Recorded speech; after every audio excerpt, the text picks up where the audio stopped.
खून की प्यास पार्ट 2। और उसके बाद वो जंगल एक बार फिर से सुमन की चीखों से गूंज उठा। लेकिन आज की रात सुमन की चीखों को सुनने वाला वहां पर कोई भी नहीं था। अगर वहां पर कोई मौजूद था तो बस हरिया, जो कि अब एक भेड़िए में बदल चुका था। सुमन के बालों को पकड़कर घसीटते हुए वो जंगल के बीचों बीच एक जगह पर ले जा रहा था। अगली सुबह गांव में। अरे भाई, पता नहीं क्या बात है, अपने गांव का हरिया किसान और उसकी पत्नी सुमन दोनों गायब हैं। दोनों का कोई अता पता नहीं। अरे कैसी बातें कर रहे हो भाई, ये कब हुआ है? अरे पूरे गांव में खबर फैली पड़ी है। कल रात को दोनों खेत की तरफ जा रहे थे, लेकिन लौटकर आए ही नहीं। तो हो सकता है अपने खेत पर होंगे। पूरा गांव ढूंढ कर आया है भाई। जानते हो क्या मिला वहाँ पर? क्या हुआ भाई, क्या मिला? बताओ हमें, क्या मिला?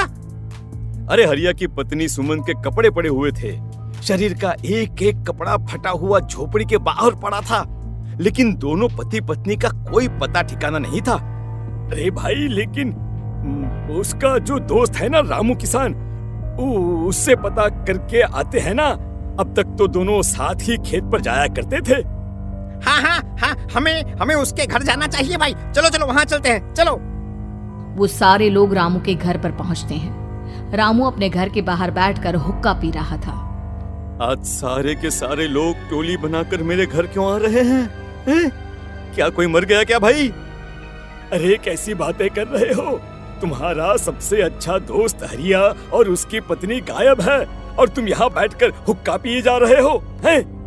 रामू ने अजीब सी नजरों से उन सब गांव वालों की तरफ देखा, जिसकी वजह से वो लोग एक बार के लिए डर गए। गायब है? अरे गायब नहीं है, मुक्ति मिल गई है। उन दोनों को मुक्ति मिली है। इस दुनिया में आकर हर इंसान पाप करता है और उसे उसके पापों के लिए मुक्ति मिलना बहुत जरूरी है।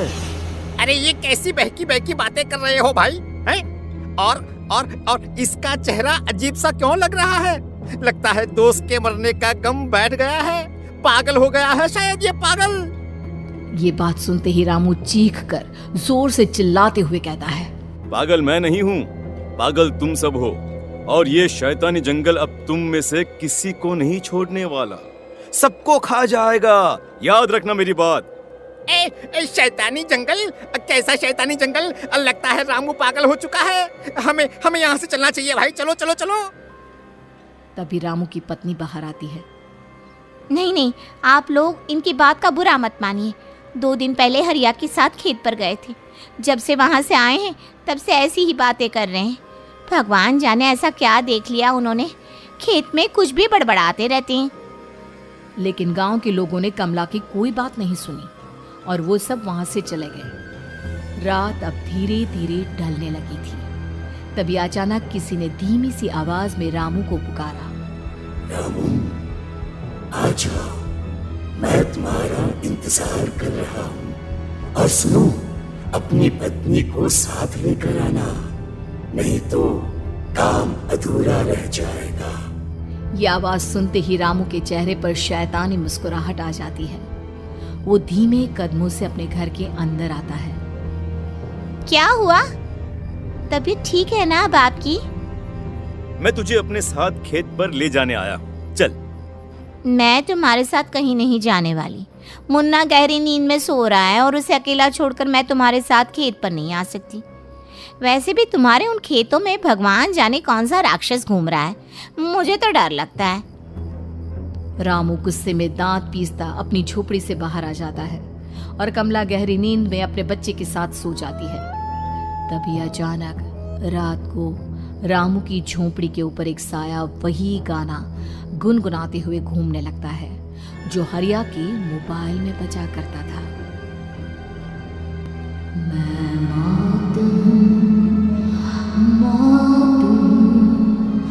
मौत जो पसरी है चारों, जो आएगी कहीं से निगल जाएगी सबको।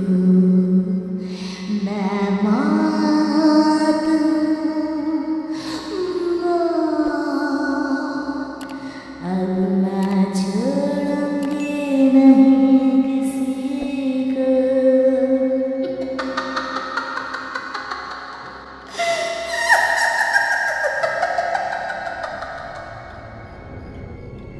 ये आवाज सुनकर रामू की पत्नी कमला की आंख खुलती है और वो देखती है कि उसका मुन्ना अपनी जगह से गायब था। कमला चीखते हुए बाहर दौड़ कर आती है। वहां पर उसने देखा कि रामू ने अपने बच्चे को झोपड़ी के बाहर एक पेड़ से उल्टा लटकाया हुआ था और उसका बच्चा चीख चीख कर रो रहा था। वहीं दूसरी तरफ एक साया बच्चे के ठीक नीचे आग जलाकर उसके चारों तरफ हैवानों की तरफ नाच रहा था। छोड़ दो मेरे बच्चे को। अरे क्या कर रहे हो तुम? शर्म नहीं आती तुम्हें अपने ही बच्चे को इस तरह मौत के हवाले करते हुए? अपना बच्चा? किसने कहा ये मेरा बच्चा है? अरे ये तो उस रामू की औलाद है, इस गांव के किसान रामू की, और मेरी दुश्मनी इस गांव के हर इंसान के साथ है। क्या कैसी बात कर रहे हो तुम? और ये औरत कौन है? ये मेरे बच्चे को खा जाएगी। तभी अचानक से उस साया ने एक बेहद खतरनाक दिखने वाली औरत का रूप ले लिया और उसकी आंखों से आग निकल रही थी। सही पहचाना तूने, मैं तेरे बच्चे को खा जाऊंगी। अगर तू अपनी इस हैवान पति रामू के साथ जंगल नहीं आए, मैं तेरे बच्चे को खा जाऊंगी। लेकिन क्यों? आखिर क्या चाहती हो तुम मुझसे? मुझे जंगल क्यों ले जाना चाहती हो? औरत बुरी तरह से ठहाके मार मार कर जोर जोर से हंसने लगी और साथ में रामू भी। ये तो तुझे वहाँ चलने के बाद ही पता चलेगा ना। अगर तू नहीं आई तो थोड़ी देर में तेरा ये बच्चा आग में जलकर मर जाएगा। चल जल्दी। नहीं मेरे बच्चे को छोड़ दो।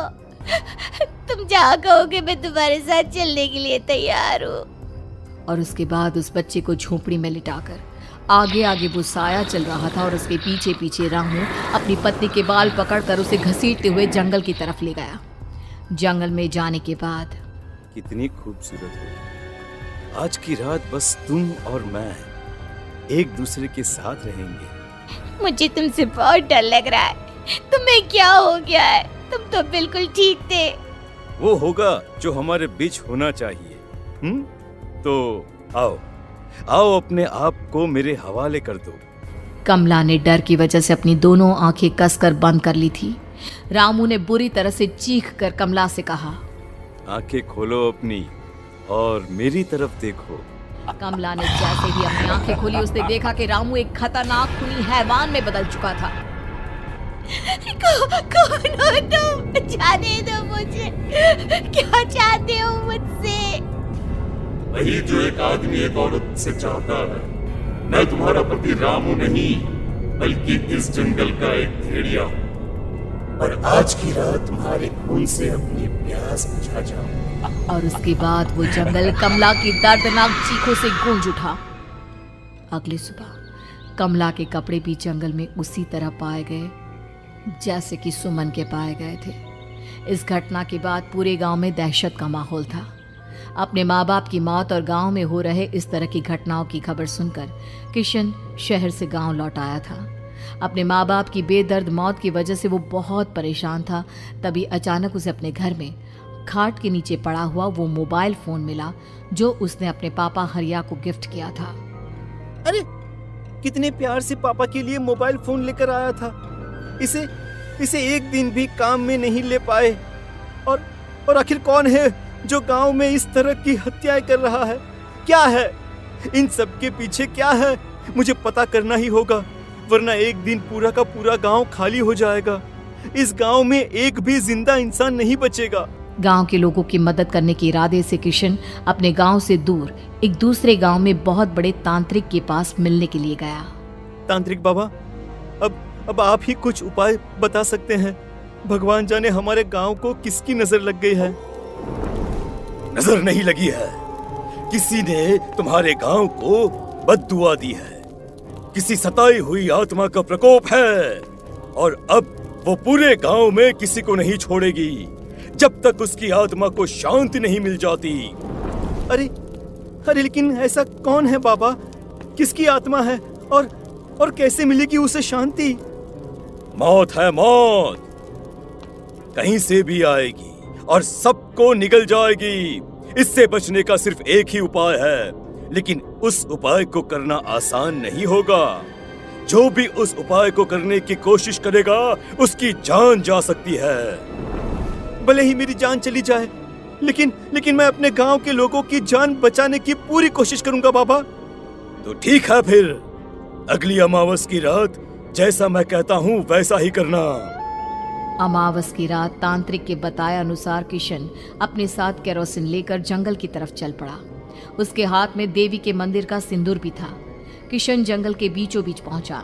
ये देखकर उसकी आंखें फटी की फटी रह गई। वहां एक उबलते पानी का तालाब था और कई लोगों की लाश लटक रही थी। किशन के माँ बाप की लाश भी वहीं थी। माँ, बापू, क्या हो गया? ये क्या हो गया? तभी वहां पर एक औरत और आदमी आते हैं। उन्हें देखकर किशन चौंक जाता है। गोपाल काका, आपकी तो 5 साल पहले मौत हो गई थी। और निर्मला काकी, आप? हाँ, मौत तो हो गई थी, लेकिन तुम ये नहीं जानते कि हमारी मौत कैसे हुई थी। क्या कहना चाहते हैं आप? कुछ नहीं, बस ये जान लो कि अब इस गांव में कोई जिंदा नहीं बचेगा। लेकिन क्यों काकी? क्योंकि 5 साल पहले इन गांव वालों ने मुझे डायन बताकर पत्थर मार मार के मार डाला। मेरी कोई गलती नहीं थी।